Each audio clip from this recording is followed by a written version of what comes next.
बोलिए राधे राधे। अब सही है। तो भगवान श्री कृष्ण का इस प्रकार से 16,108 विवाह संपन्न हुआ। अब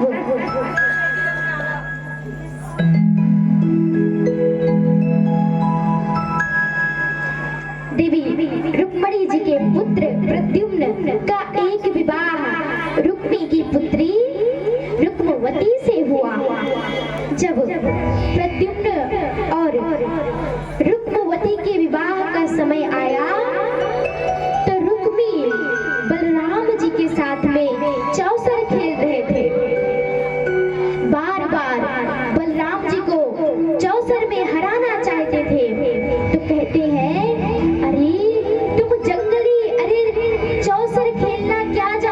ये राजा महाराजाओं का खेल है। बलराम जी को क्रोध आ गया। उसी समय हल से पकड़े और मूसल दमक दिए। सो रुक्मी का गोविंदाय नमो नमः हो गया। अब एक दिन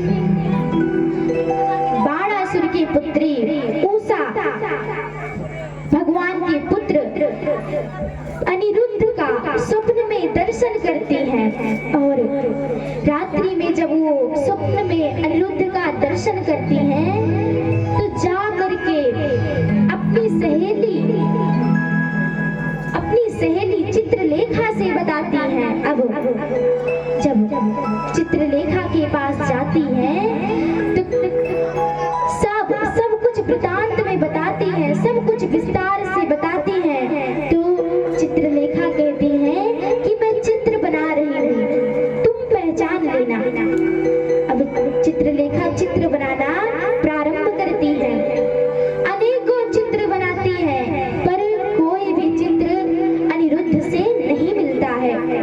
और तब के समय में कोई स्त्री जब किसी भी पुरुष का स्वप्न में दर्शन कर लेती थी तो वो उसी को अपना पति समझ लेती थी और उसी के साथ में उसका विवाह संपन्न होता था।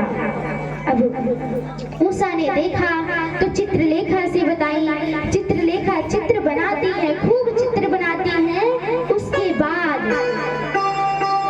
अनिरुद्ध का चित्र बन जाता है और कहती है, उषा कहती है, हाँ सहेली, अरे यही है जो मेरे सपनों में आए थे। चित्रलेखा अपने शक्ति से, उसके पास शक्ति थी और अपनी शक्ति से अनिरुद्ध को उसकी सैया, जो उसकी चारपाई जिसपे वो लेटे थे, उसके सहित ही उठा लाई और उषा के कमरे में उसके चारपाई को रख दी। अब जब अनिरुद्ध उठते हैं तो कहते हैं, देवी आप कौन हो और मैं यहाँ कैसे आया? तब उषा कहती है कि मैंने आपका स्वप्न में दर्शन किया है।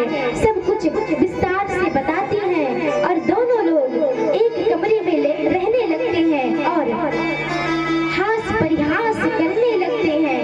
जब हंसने की आवाज द्वारपालों ने सुनी तो जा करके बाणासुर से बता दिए। बाणासुर आता है और अनिरुद्ध को बंदी बनाकर कारागार में डाल देता है। अब एक दिन नारद जी महाराज भगवान श्री कृष्ण के पास जाते हैं और कहते हैं, प्रभु क्या बात है, आजकल अनिरुद्ध के दर्शन नहीं हो रहे। तब भगवान कहते हैं, नारद जी आप सही कह रहे हैं, काफी दिन हो गया मैं भी ना अपने बेटे अनिरुद्ध का दर्शन नहीं किया। तो नारद जी कहते हैं कि कहाँ से दर्शन होंगे? अरे 4 महीने से बाणासुर के कारागार में कैद हैं।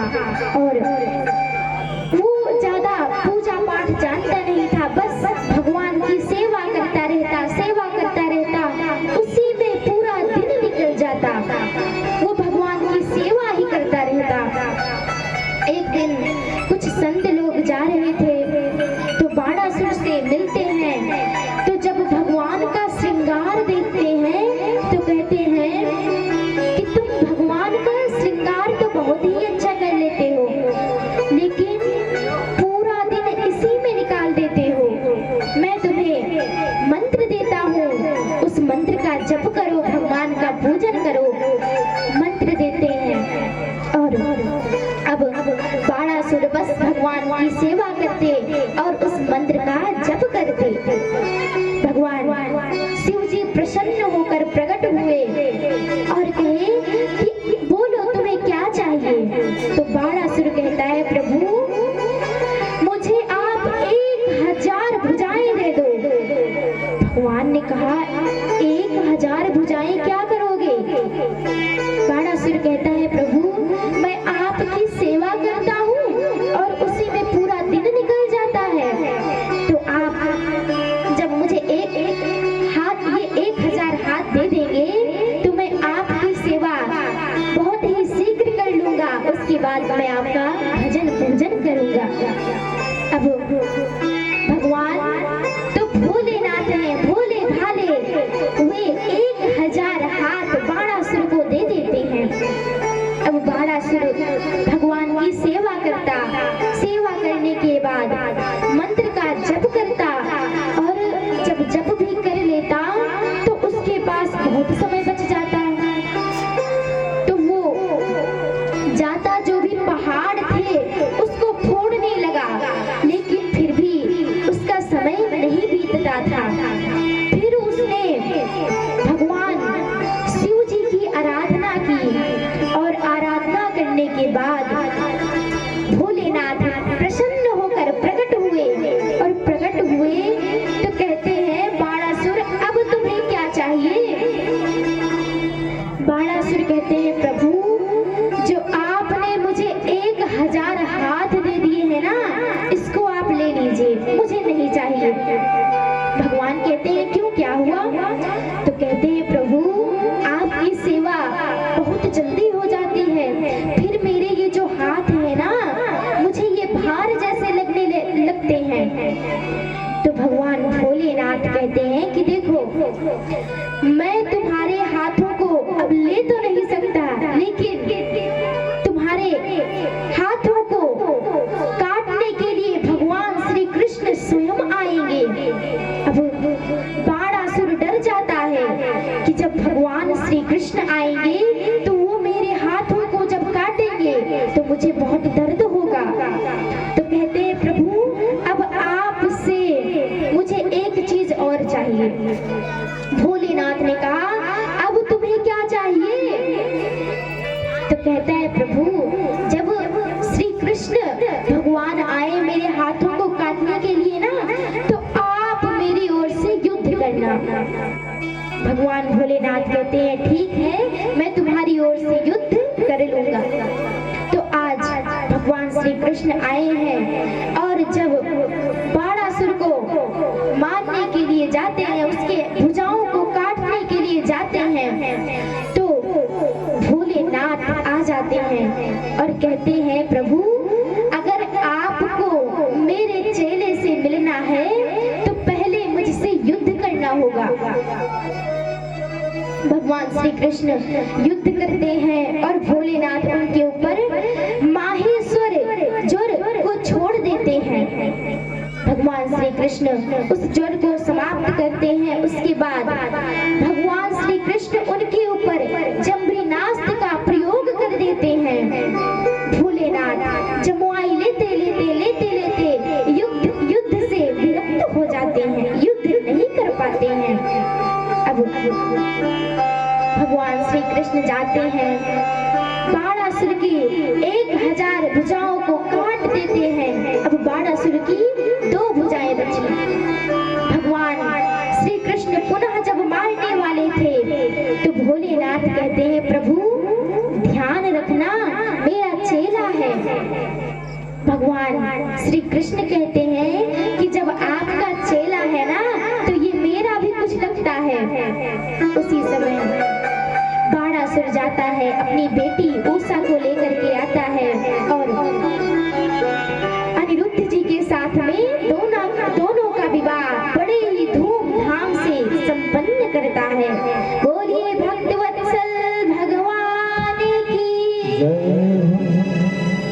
एक दिन भगवान श्री कृष्ण अपने बच्चों को लेकर के वन में घुमाने के लिए निकले। तो भगवान श्री कृष्ण बच्चों को लेकर के जाते हैं तो एक जगह बैठकर विश्राम करने लगते हैं और बच्चे खेलने लगते हैं। जब बच्चे खेलने लगते हैं तो कुछ बच्चे खेलते खेलते एक कुएं में झांक कर देखते हैं तो उसमें एक गिरगिट बैठा हुआ था। अब जितने भी बच्चे थे भगवान श्री कृष्ण को आवाज लगाते हैं, पिताजी पिताजी। भगवान श्री कृष्ण आते हैं और जब देखते हैं तो उसे अपने चरणों का स्पर्श कराते हैं और उसमें से एक महापुरुष प्रकट होता है। भगवान श्री कृष्ण ने कहा कि आपका परिचय क्या है? तो वो अपना परिचय देते हुए कहता है, हम इक्ष्वाकु तनया प्रभु, मैं इक्ष्वाकु का पुत्र नृग हूँ। और प्रभु मैंने इतना दान किया है, इतना दान किया है, इतना दान किया है कि जब दानियों का नाम गिना जाता है ना तो उसमें से पहला नाम मेरा आता है। भगवान श्री कृष्ण ने कहा, फिर किस चीज का दान किया है? तो नृग कहता है, प्रभु मैंने गायों का दान किया है और इतनी गायों का दान किया है ना कि एक बार ब्रज के रज को गिना जा सकता है और वर्षा की धारा को गिना जा सकता है, लेकिन मैंने इतनी गायों का दान किया है कि उसकी कोई गिनती नहीं है। भगवान श्री कृष्ण ने कहा, तो फिर बोर खेर गैयन को दान किए हो? तो नृग कहता है, प्रभु नहीं, मैंने दूध देने वाली गायों का दान किया है। तो भगवान श्री कृष्ण कहते हैं, फिर आपकी ये गति कैसे हुई? नृग कहता है, प्रभु मैंने एक बार एक महात्मा को एक गाय दान में दी और वो गाय पुनः मेरी गौशाला में आ गई। और जब वो गौशाला में आ गई तो मैंने अनजाने में उसी गाय को दूसरे महात्मा को दान कर दिया। अब दोनों महात्मा आपस में लड़ गए। मैंने बहुत समझाया, प्रभु आप दोनों ना लड़िए, और मैंने ये भी कहा कि मैं दूसरी गाय को भी दे देता हूँ, लेकिन वो दोनों नहीं माने और क्रोध में आकर के मुझे श्राप दे दिए कि जाओ तुम गिरगिट के जैसे रंग बदलते हो ना, गिरगिट हो जाओ। महाराज उन्हीं के श्राप से मैं गिरगिट बना था और आज आपकी कृपा से मैं मुक्त हो गया। और इतना कह करके वो नृग भगवत धाम का अधिकारी होता है और भगवान श्री कृष्ण अपने बच्चों को समझाते हुए कहते हैं कि बालकों, ना हम हालाहलम मन्ने, मैं हालाहल विष को विष नहीं समझता। विष पान करने वाला बच भी सकता है, लेकिन जो ब्राह्मणों का संतों का तिरस्कार करता है ना, उससे बचाने वाली कोई भी दवा नहीं होती। और जो भी ब्राह्मणों का संतों का धन खाता है, धन को लेता है, उसकी बहुत ही दुर्गति होती है, उसे नरक में जाना पड़ता है। 60,000 वर्ष तक तिष्ठा का कीड़ा बनना पड़ता है। जो भी ब्राह्मणों का धन लेता है उसे इतना भयंकर कष्ट मिलता है कि उसका वर्णन नहीं किया जा सकता। राम विमुख अस हाल तुम्हारा, रहा न कोकुल रो निहारा। जो भी ब्राह्मणों के धन का हरण करता है वो फिर चाहे अपने द्वारा दिया गया हो या चाहे दूसरे के द्वारा दिया गया हो, लेकिन उसका बहुत ही बुरा परिणाम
जाता है। बलराम जी जब वृंदावन चले गए तो पुरुष देश के राजा पौंड्रक भगवान श्री कृष्ण को एक दूत के हाथ से संदेश भिजवाए कि जाओ वासुदेव से कह दो कि इस संपूर्ण ब्रह्मांड में एक ही वासुदेव है और वो हूँ मैं।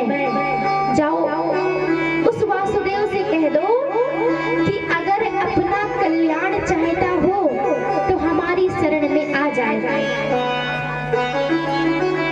दूत जाता है, भगवान श्री कृष्ण को बताता है तो भगवान श्री कृष्ण दूत से कहते हैं कि तुम चलो, मैं तुम्हारे वासुदेव से मिलने के लिए अवश्य आऊंगा।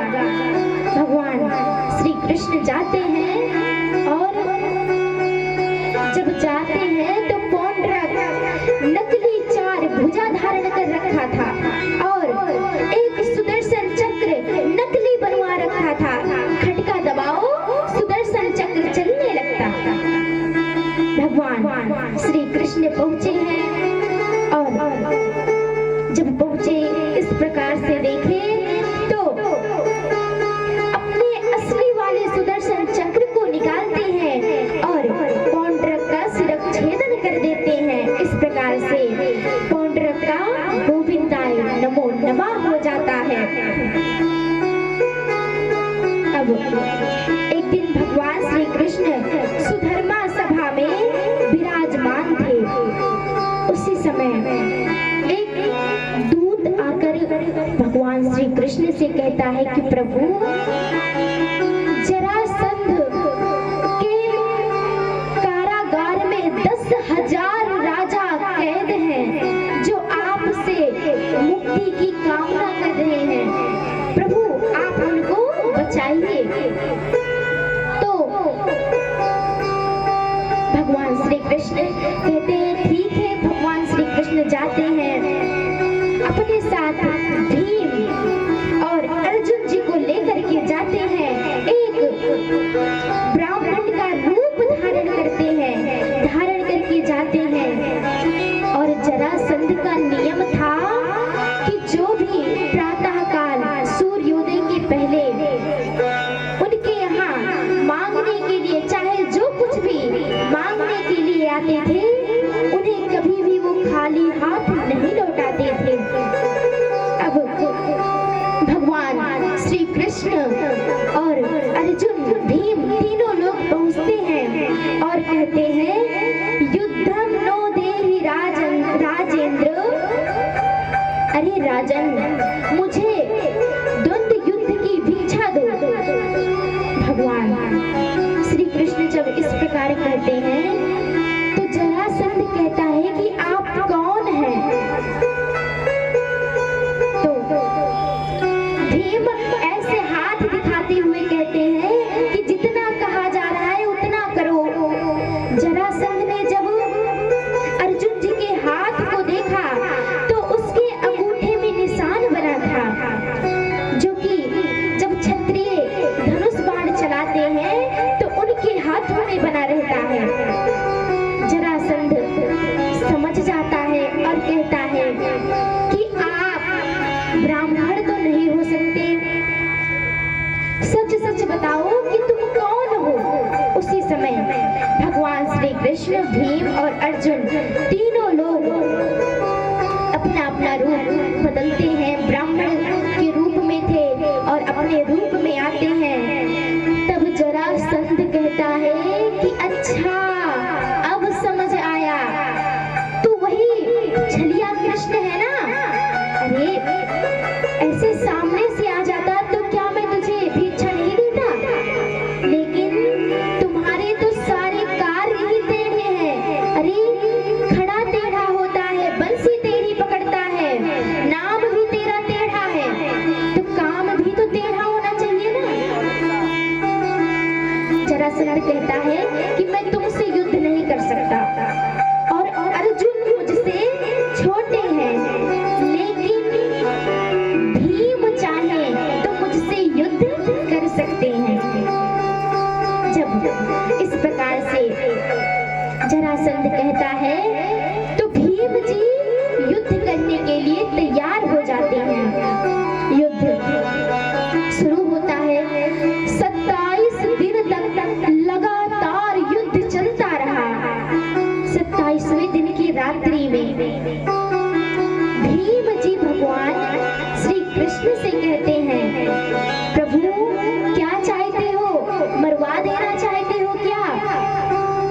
भगवान श्री कृष्ण कहते हैं कि जब कल युद्ध शुरू होगा ना तो तुम मेरी ओर एक बार देख लेना, तुम्हें विजय श्री की प्राप्ति हो जाएगी।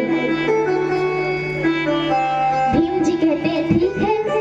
अब दूसरे दिन जब 28वें दिन युद्ध प्रारंभ होता है तो युद्ध शुरू हो जाता है, किंतु भीम जी भगवान श्री कृष्ण की ओर नहीं देख रहे।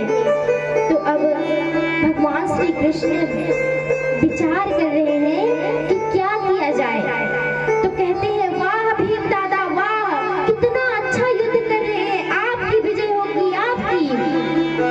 भीम जी कहते हैं, अपने मन में विचार करते हैं कि ऐसे ही युद्ध तो मैं रोज करता हूँ, रोज नहीं कहते, आज क्यों कह रहे हैं? उसी समय उनको याद आ जाता है कि भगवान ने मुझसे कल कहा था कि जब युद्ध शुरू करना तो मेरी ओर देख लेना। भगवान की ओर भीम देखते हैं और भगवान उसी समय एक डाली को उठाते हैं और उसे बीच से चीर देते हैं और विपरीत दिशा में फेंक देते हैं। और उसी प्रकार से भीम जी भी जरासंध के दोनों पैरों को पकड़ते हैं और बीच से चीर देते हैं, विपरीत दिशा में फेंक देते हैं और जरासंध का गोविंदाय नमो नमः हो जाता है। अब भगवान श्री कृष्ण जाते हैं, 10,000 राजाओं को बंदी गृह से मुक्त कराते हैं और जब मुक्त कराते हैं तो 10,000 राजा भगवान श्री कृष्ण की स्तुति करते हैं। कृष्णाय वासुदेवाय हरे परमात्मने प्रणतः क्लेशनाशाय गोविंदाय नमो नमः। कृष्णाय वासुदेवाय, हे प्रभु आप ही श्री कृष्ण हैं, आप ही वासुदेव हैं। आपके चरणों में प्रणत होते ही समस्त जीवों की पाप ताप एवं संताप सबके सब समाप्त हो जाते हैं। बड़ी ही सुंदर 10,000 राजा स्तुति करते हैं और स्तुति करने के बाद सब लोग अपने अपने घर के लिए प्रस्थान करते हैं और भगवान श्री कृष्ण भी द्वारिका आते हैं। अब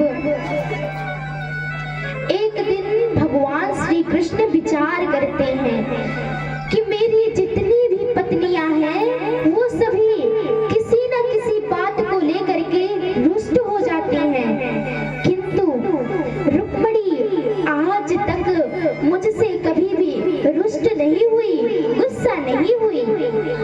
तो भगवान श्री कृष्ण विचार करते हैं और उसके बाद कहते हैं कि आज मैं रुक्मिणी के साथ परिहास करूंगा। भगवान श्री कृष्ण रुक्मिणी जी के कक्ष में जाकर बैठ जाते हैं और उसी समय रुक्मिणी जी जल लेकर के आती हैं और जब भगवान श्री कृष्ण को देखती हैं तो कहती है प्रभु क्या हुआ, आप इतने दुखी क्यों हैं? भगवान श्री कृष्ण कहते हैं देवी आपने मेरे साथ विवाह क्यों किया? अरे ना मेरे माता का पता ना पिता का पता, तुम्हारे भैया तुम्हारा विवाह शिशुपाल के साथ करवा रहे थे, तुम उनके साथ विवाह कर लेते। देवी अभी भी कुछ नहीं बिगड़ा, अभी भी तुम उनसे विवाह कर सकती हो। जैसे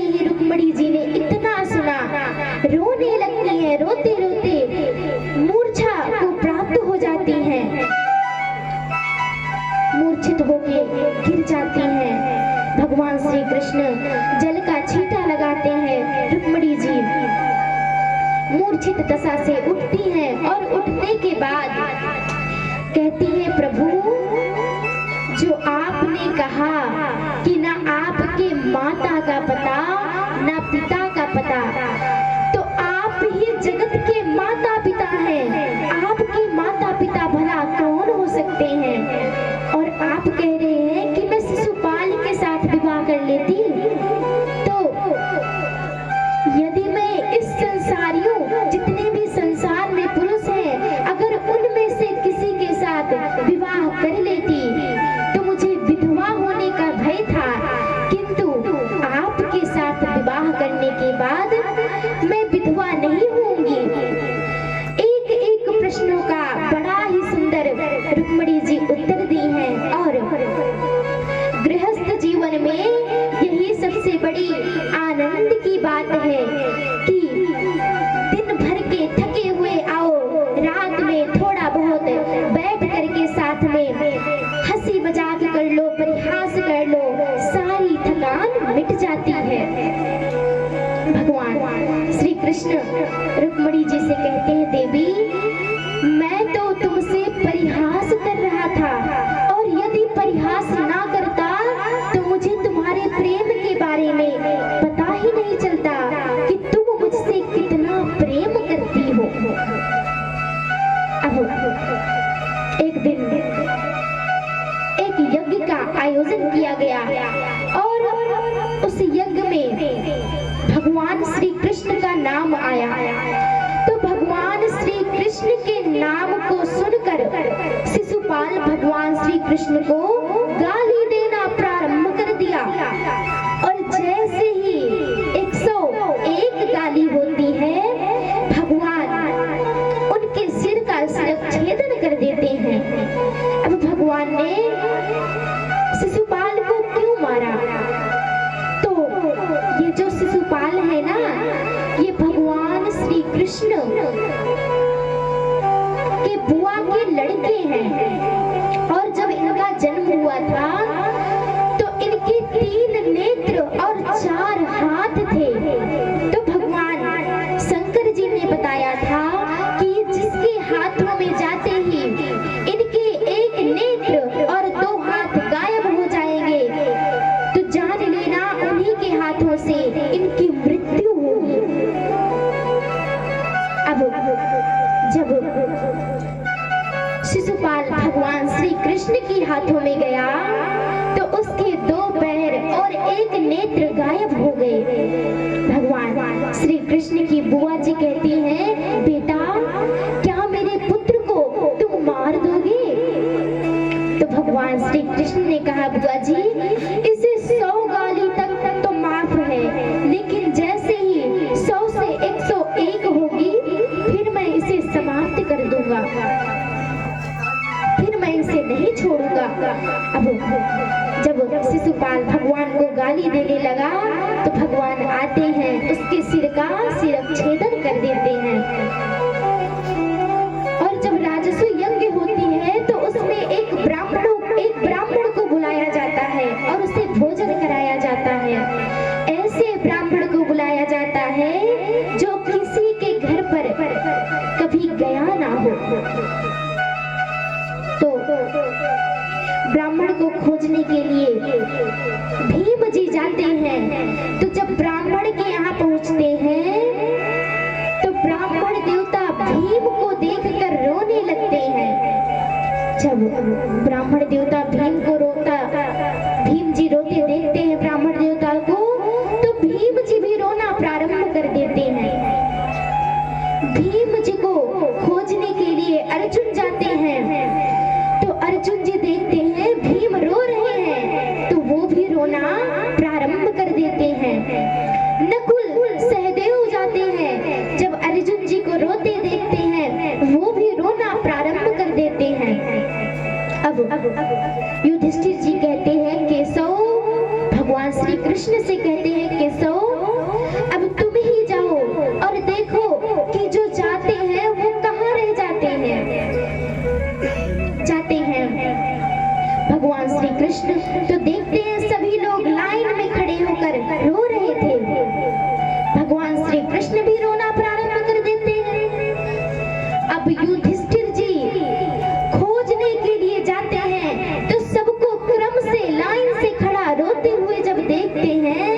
तो कहते हैं केशव क्या बात है, क्यों रो रहे हो?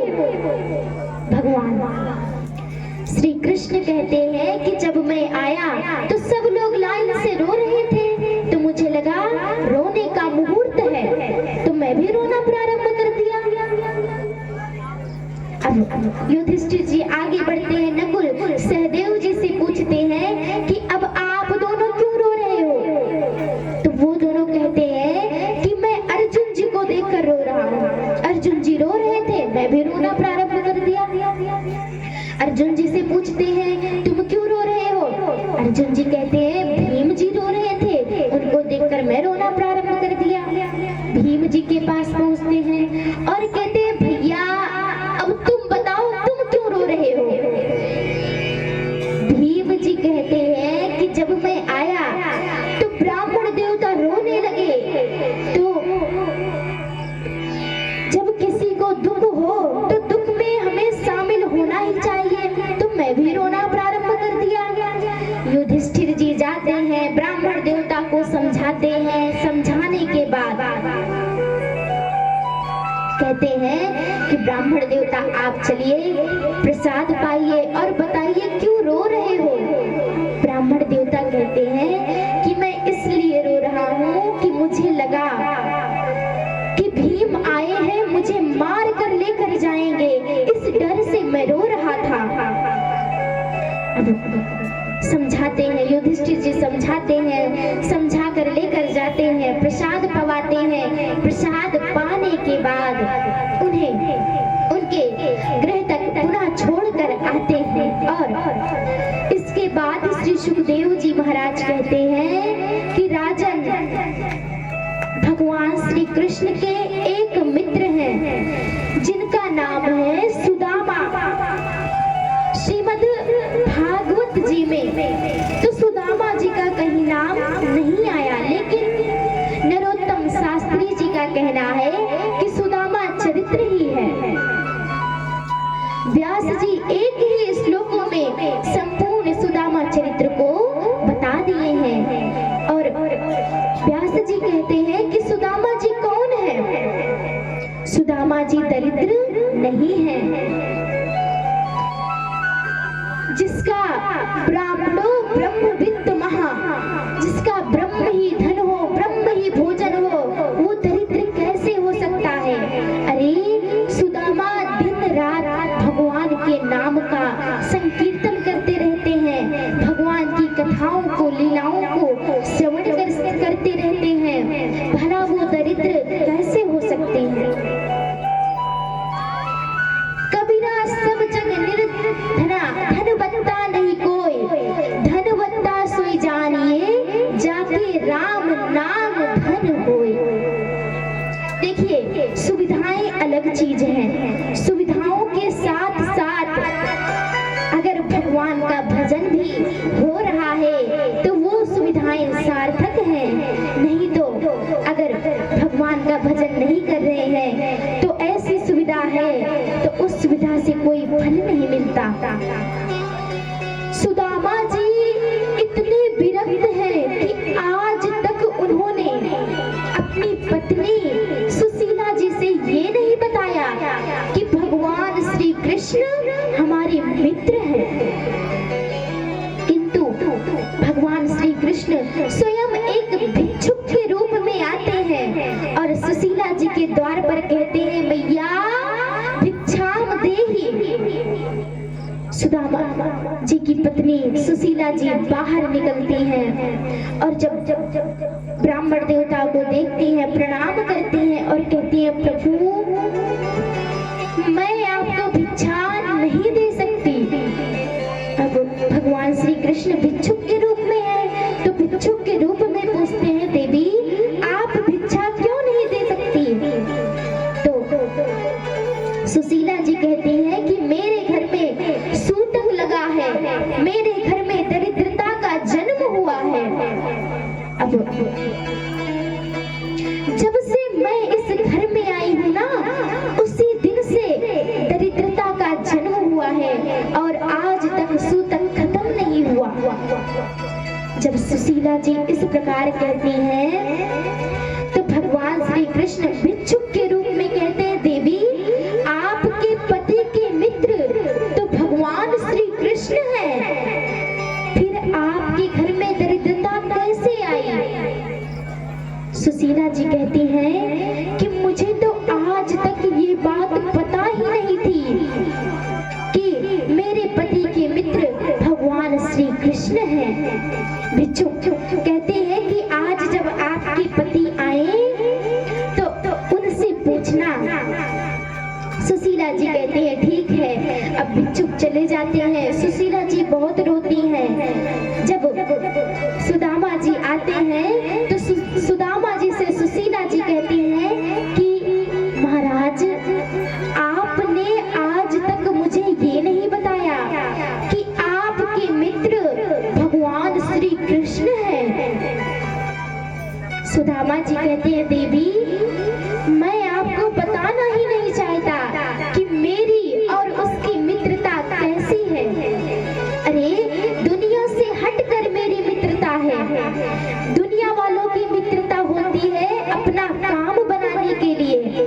जब तक अपना काम अपने मित्र से है तब तक तो वो मित्र है, उसके बाद उसका साथ छोड़ देते हैं। लेकिन मेरी और श्री कृष्ण की मित्रता ऐसी है जिसमें कोई भी स्वार्थ नहीं है, कोई भी स्वार्थ नहीं है। सुशीला जी कहती है प्रभु एक बार, बस एक बार मेरे लिए न सही, अपने लिए न सही, किंतु अपने बच्चों के लिए एक बार द्वारिकाधीश जी के पास जाइए।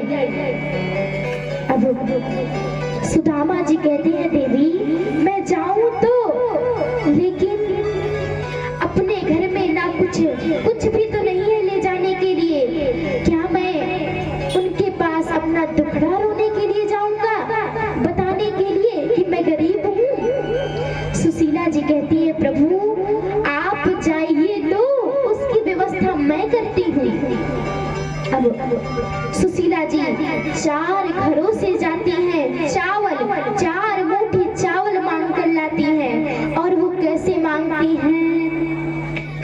एक एक सखी के यहाँ, गोपी के यहाँ जाती हैं और कहती हैं